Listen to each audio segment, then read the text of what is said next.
Passation de service au Conseil supérieur de la communication, INI Edwige Nathalie Sommeyen et son équipe ont pris officiellement fonction ce matin. Et puis inventeur, innovateur et créateur en Afrique, objet de toutes les attentions ce jour à Ouagadougou. La 15e journée africaine de la technologie et de la propriété intellectuelle se tient sur fond de sécurité alimentaire et le rêve de faire fortune en Libye a tourné court pour des jeunes béninois pris entre des affrontements de deux milices armées. Il a fallu l'intervention du gouvernement béninois pour que les aventuriers regagnent leur pays. C'est le menu de ce journal. Bienvenue à tous et merci de suivre le 20h de la télévision du Burkina. Une nouvelle page qui s'ouvre au Conseil supérieur de la communication. Béatrice Damiba passe la main à INI Edwige Nathalie Sommeyen à la tête du CSC. La nouvelle équipe a été installée officiellement dans ses fonctions ce matin, ce jour donc 12 septembre, par le Premier ministre, Béan-Luc Adolphe Thiaw, qui a lui-même dirigé l'instance de régulation de la communication, n'a pas manqué de conseils avisés à l'endroit des nouveaux membres. Ce matin, C. Sylvestre Da était à la cérémonie. Élu le 1er septembre par ses pairs et nommé par décret pris en Conseil des ministres, INI Edwige Nathalie Sommeyen est officiellement installée dans ses fonctions de présidente du Conseil supérieur de la communication par le Premier ministre. Elle entame ainsi un mandat de 5 ans non renouvelable, mandat qu'elle place sous les signes de l'innovation. En plus de vouloir consolider les acquis, je crois que nous allons nous inscrire dans une dynamique d'innovation. Au regard même de l'évolution rapide des technologies, de la communication, qui nous impose de nouveaux défis. C'est vrai, nous sommes en démocratie et on a besoin que les gens s'expriment, mais il y a un minimum de règles à respecter. Cette cérémonie d'installation marque aussi la fin du mandat du Collège des conseillers, présidé par la présidente sortante Béatrice Damiba. Elle marque aussi la prise de fonction du nouveau collège des 9 conseillers, désormais permanents.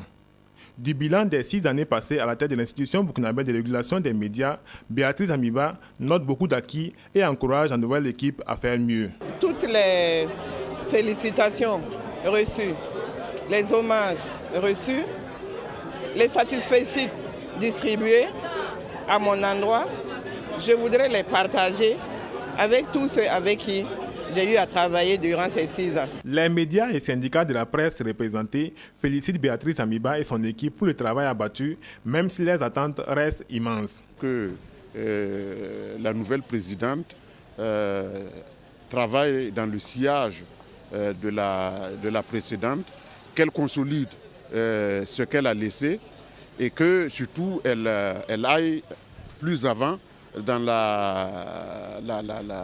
la concrétisation d'un certain nombre de chantiers que Béatrice Damiba n'a pas pu conduire à bon port, notamment l'épineuse question de la dépénalisation des délits de presse. La loi comportant attribution, composition, fonctionnement du CST, et on exclut les patrons de presse et les responsables syndicaux des syndicats des médias. Nous avons pensé que cette disposition doit être relue. La nouvelle présidente du Conseil supérieur de la communication a rendu un hommage à celle qu'elle remplace ainsi qu'au travail qu'elle a abattu. Hommage également lui est rendu par le Premier ministre. Le chef du gouvernement a aussi invité Nathalie Sommeyen à la tâche et a tenu haut le flambeau à elle légué par ses 3 prédécesseurs, Adama Fofana, Béatrice Damiba et lui-même Luc Adolphe Thiaw. Le Premier ministre a donc tenu à rendre un vibrant hommage à la présidente sortante du CSC, Béatrice Damiba. Le chef du gouvernement, dans son adresse aux nouveaux membres de l'institution, a appelé à fédérer les connaissances et les expériences pour mieux relever les défis de la régulation des médias. Écoutons Luc Adolphe Thiaw au micro de C. Sylvestre Da. Vous avez, durant votre mandat, relevé les défis avec les différents conseillers qui vous ont accompagné ainsi que l'institution. Soyez fiers parce que vous partiez en ayant hissé le Conseil supérieur de la communication à un niveau inégalé. C'est un défi pour Nathalie. Vous arrivez à la tête du Conseil à un moment où il y a des défis énormes qui se posent à la régulation, pas parce que c'est le Burkina. C'est parce que la régulation aujourd'hui se trouve dans un contexte marqué par la démocratie elle-même connaît pas mal de difficultés. Donc il s'agit pour vous d'amener donc la régulation à s'adapter à ce nouveau contexte, mais ne jamais oublier que la régulation est au service de la démocratie et à la liberté de la presse. Marquons à présent un arrêt pour apprendre à mieux connaître celle qui va présider aux destinées de l'organe de régulation des médias au Burkina Faso les 5 prochaines années. Ini Edwige Nathalie Soméhienne n'est pas une inconnue du monde de la communication. Journaliste de formation, elle a assumé plusieurs responsabilités avant d'être désignée à la tête du Conseil supérieur de la communication. Voici pour vous le portrait de la nouvelle présidente du CSC, dressé par Drissa Seri. Les sourires aux lèvres, Nathalie Ini Edwige Soméhienne étreint sa nouvelle fonction de présidente du Conseil supérieur de la communication. Derrière cette fine silhouette se cache une dame de poigne, une femme de caractère au bon cœur, toujours engagée à se mettre en conformité avec ses convictions. À la tête du département presse et communication du CSC, elle était devenue l'une des plus proches collaboratrices de Béatrice Damiba, la présidente sortante du CSC. À 53 ans, la communication, en particulier l'audiovisuel, n'a plus aucun secret pour Nathalie Somé, qui a été de tous les combats pour conférer au journalisme ses lettres de noblesse.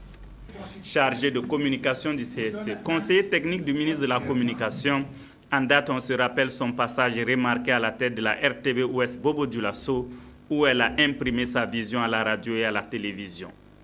Parcours sans doute jalonné de difficultés, patiemment et intelligemment, elle a su construire une carrière des plus riches et des plus prometteuses.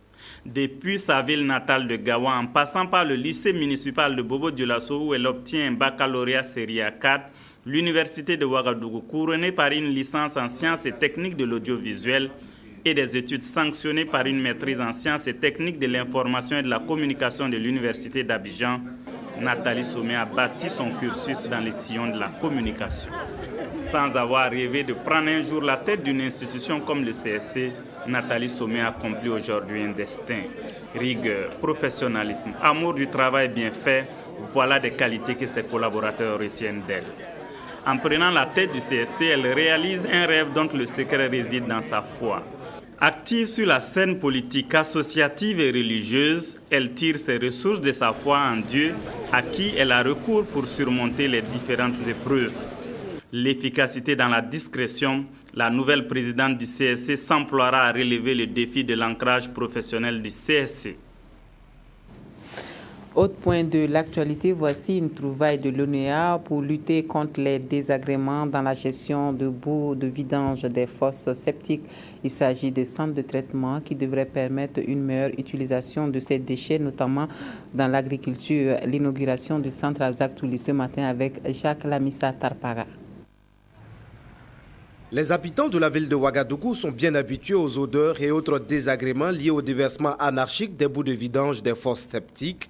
Un début de solution est trouvé par l'Office national de l'eau et de l'assainissement ONEA. Il s'agit de ce centre de traitement de boues de vidange à Zaktouli. Un centre similaire est construit à Kosodo et l'infrastructure est inaugurée par le chef du gouvernement. Ici, rien n'est perdu, tout se transforme.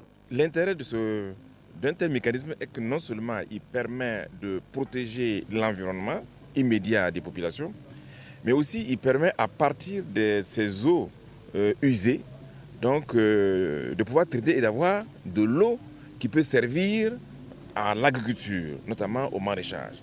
Mais c'est aussi que les déchets qui sont collectés sont traités de telle sorte qu'ils puissent également servir aussi à l'agriculture en termes d'engrais.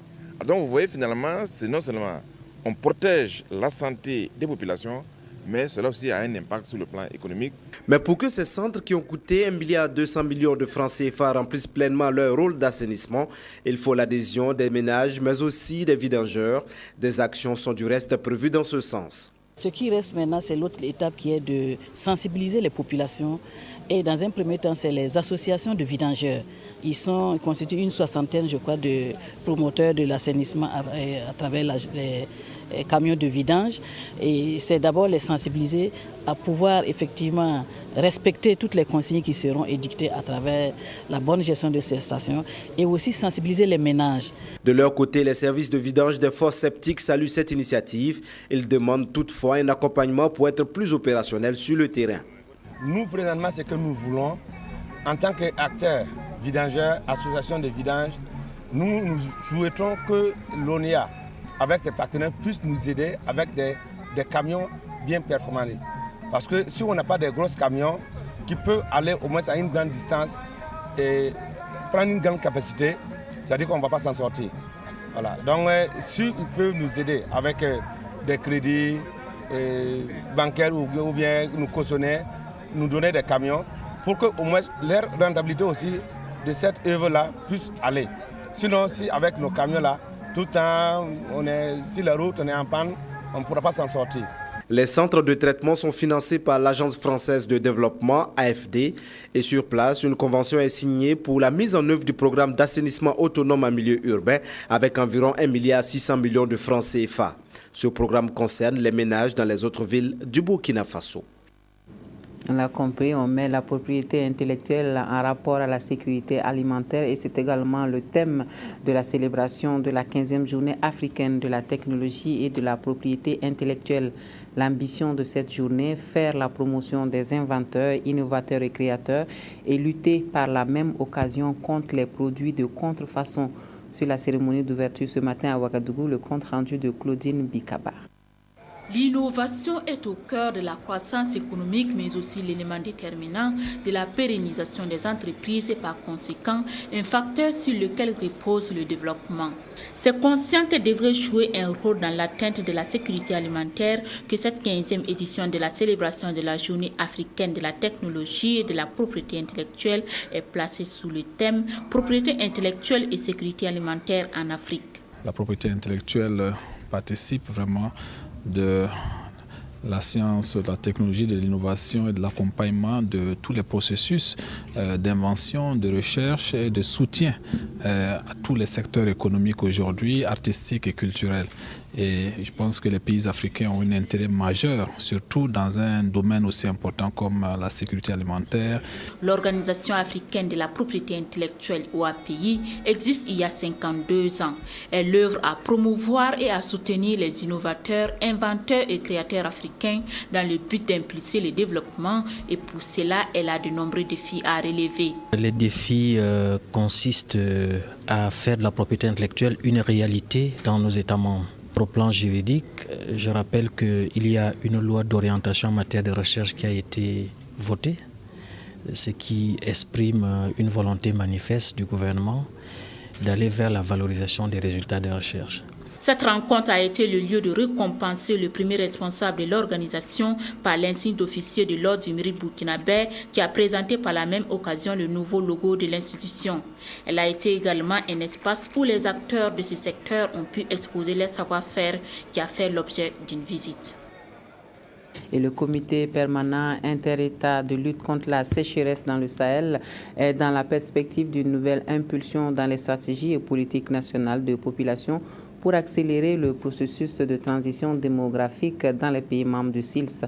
Une préoccupation au centre de la thématique de la commémoration ce jour 12 septembre de la 29e journée de l'institution. Je vous propose un extrait du discours du chef de l'État tchadien qui préside la conférence des chefs d'État du SILS. Écoutons Idriss Déby Itno.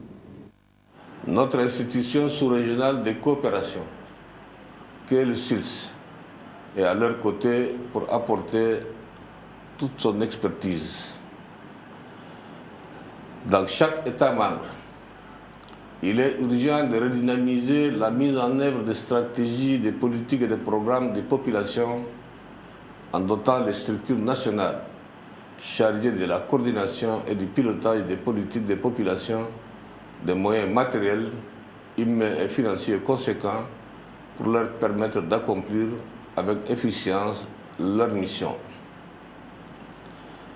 Population des États membres du SILS, mesdames et messieurs, la résolution des problèmes démo-économiques doit être considérée dans chaque pays comme une priorité nationale au même titre que l'agriculture, la pêche, l'élevage ou l'industrie. C'est pourquoi je demande aux partenaires techniques et financiers, particulièrement l'Union économique et monétaire de l'Afrique de l'Ouest, l'UEMOA, la communauté économique des États de l'Afrique de l'Ouest, le Parlement et organisations d'acteurs de la société civile d'accompagner le SILS et ses États membres dans cette nouvelle dynamique. Je voudrais, au nom de toutes les populations des États membres de SILS, remercier la communauté internationale pour le soutien multiforme et constant qu'elle ne cesse d'apporter aux SILS et à ses États membres. Et ce soir, pour les nouvelles de la campagne agricole, nous mettons le cap sur le plateau central. Dans cette région, on note que l'utilisation des variétés améliorées est une réalité et à en croire la physionomie des champs visités, la prévision de 200 000 tonnes attendue de cette campagne devrait être largement atteinte. C'est ce que l'on retient de la sortie des responsables de la région dans les champs Moussaki. 200 000 tonnes. C'est ce que le plateau central attend de la campagne agricole 2014-2015 pour nourrir sa population estimée à plus de 800 000 habitants et développer son économie. Dans cette partie du Burkina, plus de 75% de la ont fait de l'agriculture de terre leur occupation. Le gombo, le sorgho, le niébé, le sésame, plusieurs variétés améliorées visitées par les autorités locales et qui présentent une bonne physionomie à ce stade de la campagne dans les 3 provinces, à savoir le Britenga, le Ganzourgou et le Kourouégo. Depuis le commencement jusqu'à cette année-là, c'est l'année que nous serons plus contents. Il a beaucoup plu, la PRP est venue labourer les parcelles là, 100 et quelques parcelles pour nous. Compte tenu de nos terres là, il faut une variété précoce qui peut donner beaucoup. Parce qu'avec les autres variétés, il y a des variétés de 120 jours. Si nous on sème ça ici, on ne va pas récolter beaucoup. Voilà pourquoi j'ai eu l'idée de choisir le capella. Si tout va bien, moi je peux avoir au moins 1 tonne 600 à l'hectare. La première étape de la tournée qui a concerné le Britenga et le Ganzourgou fut pénible.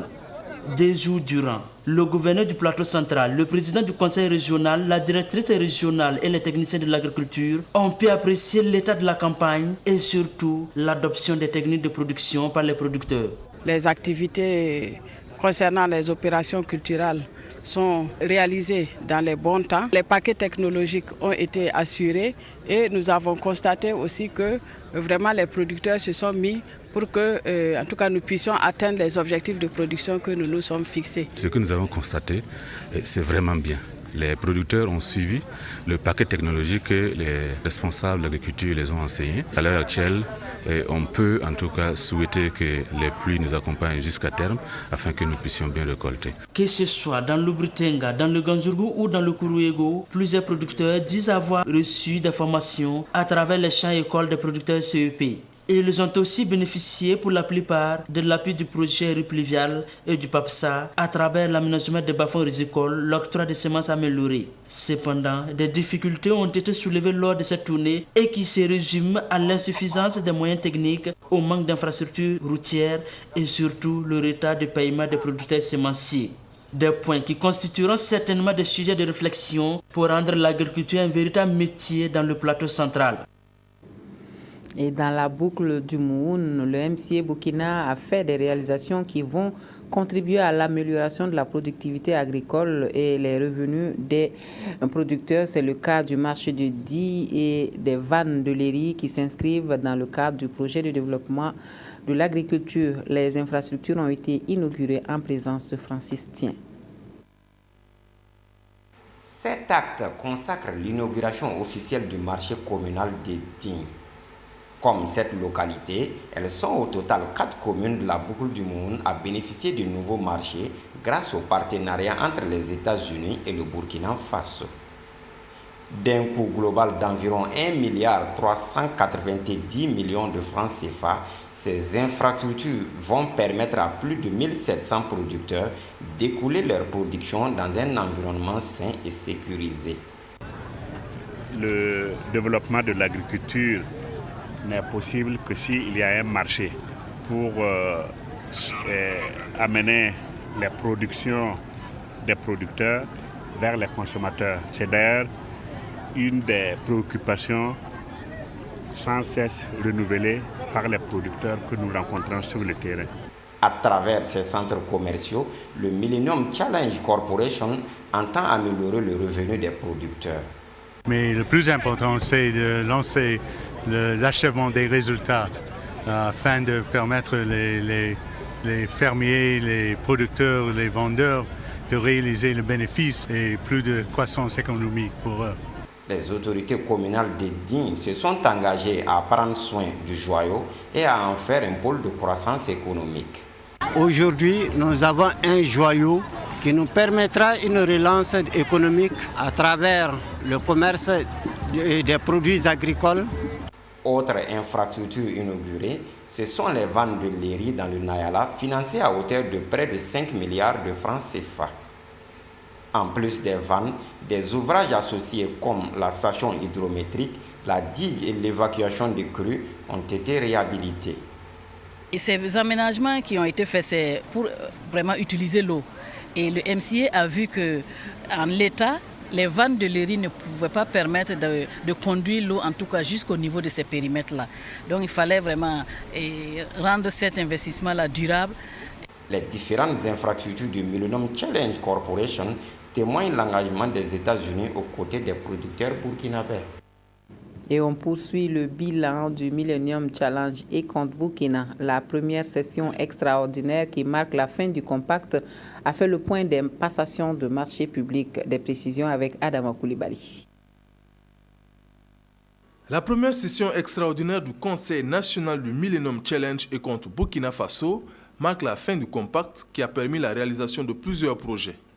Au total, 12 plans de passation de marchés publics ont été mis en œuvre avec 595 marchés signés et plus de 400 millions de dollars d'engagement pour un taux de réussite de plus de 98%. C'est extraordinaire que le Millennium Challenge Account Burkina Faso a accompli tout le programme.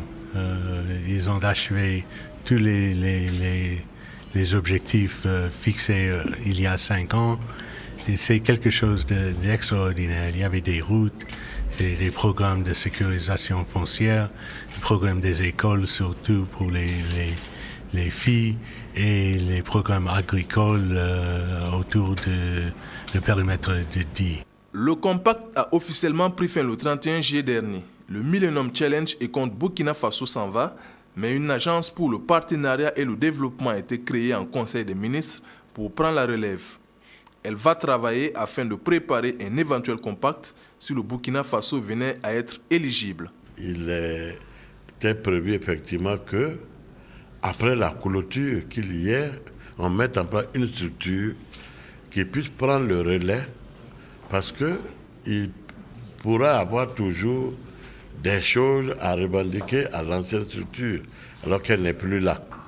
Donc, cette agence du partenariat pour le développement donc, est créé pour justement finaliser ce qui n'aurait pas pu l'être et surtout préparer éventuellement un second compact si le Burkina venait à être éligible. Le coordonnateur national du MCA a invité le peuple burkinabé à assurer la pérennité des acquis et l'appropriation des différentes infrastructures réalisées par les bénéficiaires après le compact.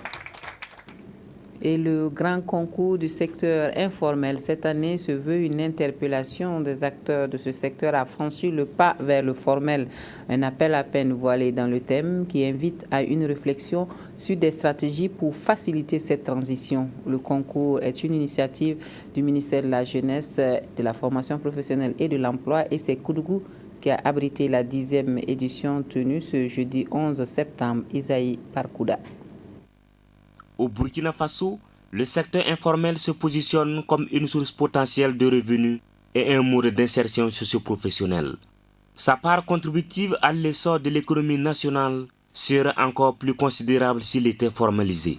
C'est donc la raison d'être de ce concours, dénommé Grand Prix du secteur informel, qui vise non point à encourager l'informalité du secteur, mais plutôt à créer un climat favorable au glissement des activités informelles vers le formel. Le gouvernement qui accompagne ce secteur-là veut reconnaître l'apport de ce que ce secteur-là apporte à notre économie. C'est bon normalement 50% de contribution au PIB et plus de 90% des actifs qui sont engagés dans ce secteur.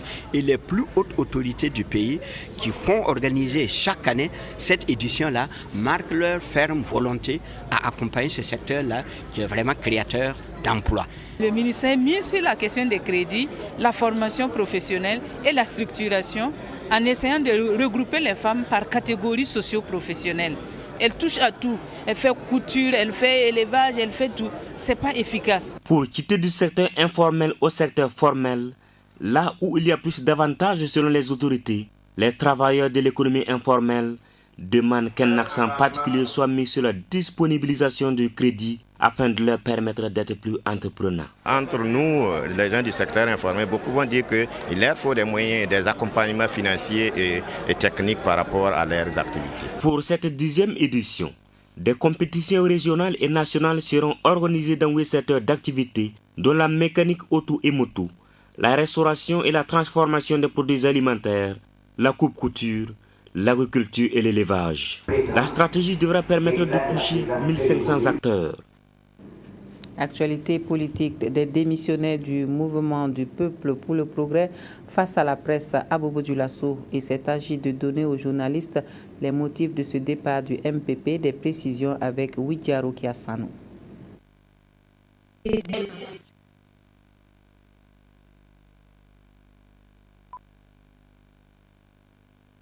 À l'origine, ils militaient dans les partis politiques que sont l'UNIR PS, le FASO Autrement, le RDS et le CDP.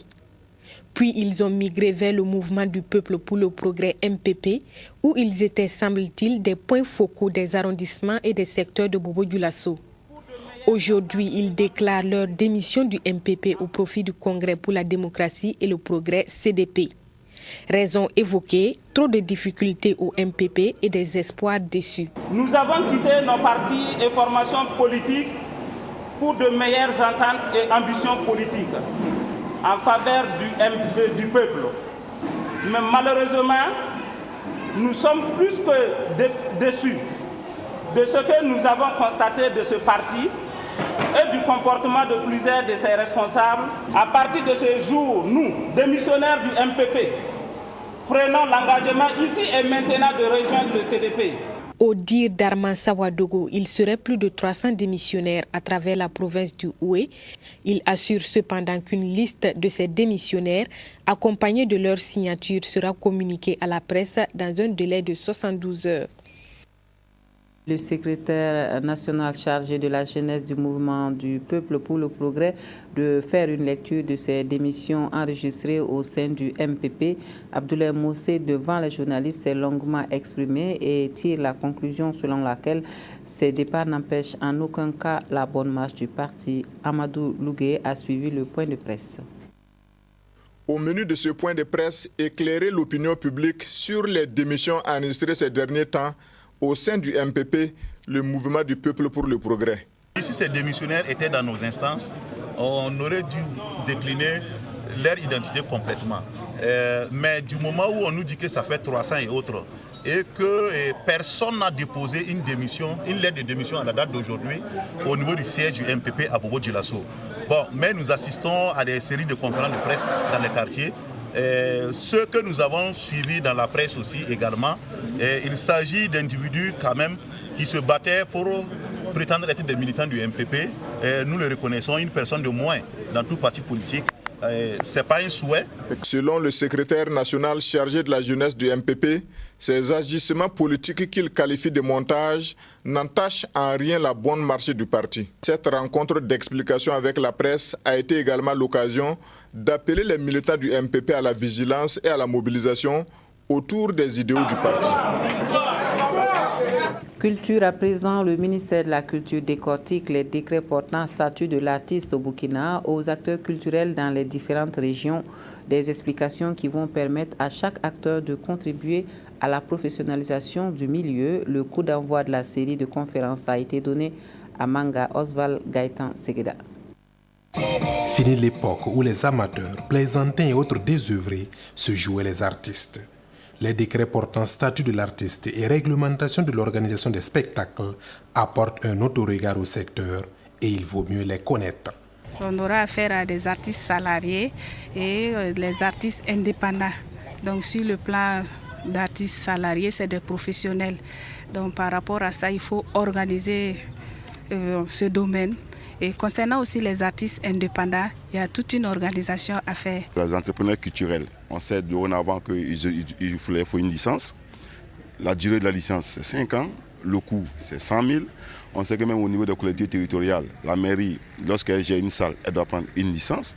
Donc, vous voyez, c'est la nouvelle réglementation qui vise à professionnaliser le métier d'entrepreneur culturel. Et au niveau des artistes, le gouvernement a décidé de leur accorder la sécurité juridique, fiscale et puis sociale. Tous les acteurs, artistes et promoteurs culturels ont désormais un repère, une base fondamentale à laquelle il faut se conformer pour que l'ordre et la discipline reviennent dans le milieu. Nous, promoteurs culturels, nous pouvons enfin entrer en possession de ces statuts et pouvoir valoriser vraiment les œuvres des artistes dans la région et au niveau national. Mais au regard du caractère temporaire et intermittent de l'activité, les artistes souhaitent bénéficier d'une adaptation de la fiscalité à leur environnement. La mise en œuvre effective de l'ensemble des dispositions devrait intervenir d'ici à la fin de l'année 2014. L'Union nationale des cinéastes organise une assemblée générale demain à Ouagadougou, une assemblée qui verra la mise en place du bureau exécutif de la Fédération nationale des cinéastes. Le président de l'UNC donne quelques détails sur la tenue de cette rencontre. Emmanuel Sanou s'exprime au micro de Paulin Yameogo. Elle a été mandatée pour faire la restructuration du cinéma au Burkina. Nous avons mis 3 semaines pour faire les sectoriels. On s'est parlé, on s'est tout dit. Demain, c'est simplement la mise en place de ce bureau qui va conduire la fédération avec les différents responsables des secteurs qui ont été élus pendant les sectoriels. C'est aussi l'occasion pour présenter un programme d'activité triennal. Je voudrais me permettre de demander aux jeunes cinéastes, à tous ceux qui travaillent dans le domaine de l'audiovisuel et du cinéma, de venir à l'Union. L'Union, ce n'est pas pour les vieux, ce n'est pas pour nous. Nous avons besoin de la frange jeune. Nous sommes comme les racines et ils seront les feuilles. Nous allons la sève, on va leur remonter la sève pour qu'ils puissent fleurir. Et ce n'est qu'ainsi que notre cinéma pourra se développer. Donc je demande à tous les jeunes cinéastes, tous ceux qui veulent faire de l'audiovisuel et du cinéma ou qui ont déjà fait de l'audiovisuel et du cinéma, ils n'ont qu'à venir à l'Assemblée. Nous ne faisons pas d'exclusion. Notre principe, c'est l'inclusion. Quitte à nous maintenant, si vous n'êtes pas suffisamment formés, de trouver des ateliers, des stages pour vous former. L'Institut français de Ouagadougou aura contribué en 50 ans à la promotion de la culture française au Burkina et à favoriser la création et la diffusion des œuvres artistiques burkinabais. Créé en 1963, l'Institut français, encore appelé Centre culturel français il n'y a pas longtemps, est devenu au fil des années un des lieux incontournables pour les rendez-vous culturels et littéraires au Burkina. Focus sur une structure donc cinquantenaire avec Évariste Kombari. L'Institut français trône fièrement au centre-ville de Ouagadougou. L'histoire de cet institut débute en 1962, année où il fut érigé. Mais le centre culturel, proprement dit, existait à l'ambassade de France, au consulat. C'est là que c'était la première bibliothèque. J'étais engagé ici comme premier, du moins engagé à l'ambassade et reconduit ici en tant que, comment on appelle aujourd'hui maintenant, un coursier. Tout au long de sa marche, l'Institut français a connu plusieurs appellations. Alors, au départ, en 63, cette institution s'appelait Centre culturel franco-voltaïque. Et puis, il est devenu Centre culturel français pour, beaucoup plus récemment, en 2012, devenir Institut français. Et pourquoi Institut français ? Je pense que le gouvernement français a souhaité donner une meilleure visibilité à son action culturelle à l'étranger. Et donc nous sommes tous sous une même, si vous voulez, appellation et une même charte graphique. Et aussi, nous avons des actions beaucoup plus coordonnées en direction donc, des pays qui nous accueillent. L'Institut français est un espace culturel qui comprend une salle de cinéma numérique, une grande salle de spectacle, une bibliothèque et une médiathèque. L'ensemble de la médiathèque comporte plus de 20 000 documents, livres et DVD et CD confondus. Et nous avons à peu près 5 000 personnes qui fréquentent le centre régulièrement. Et à ce titre, pour l'année 2013, nous avons réalisé plus de 46 000 prêts de documents. Espace de vie culturelle, donc de partage et d'échange, l'Institut français a travaillé à consolider la coopération culturelle entre la France et le Burkina Faso. Nous invitons des artistes en résidence qui collaborent avec des artistes burkinabés où nous présentons des films, où nous, si vous voulez, voilà, c'est la promotion de la culture et de la langue française. À 50 ans bien sonnés, l'Institut français tient bien sur ses jambes. Il scrute l'horizon avec beaucoup d'ambition. Voilà pour l'actualité dans cette édition. Merci à vous de nous avoir suivis. Excellente soirée à tous et à toutes. À demain.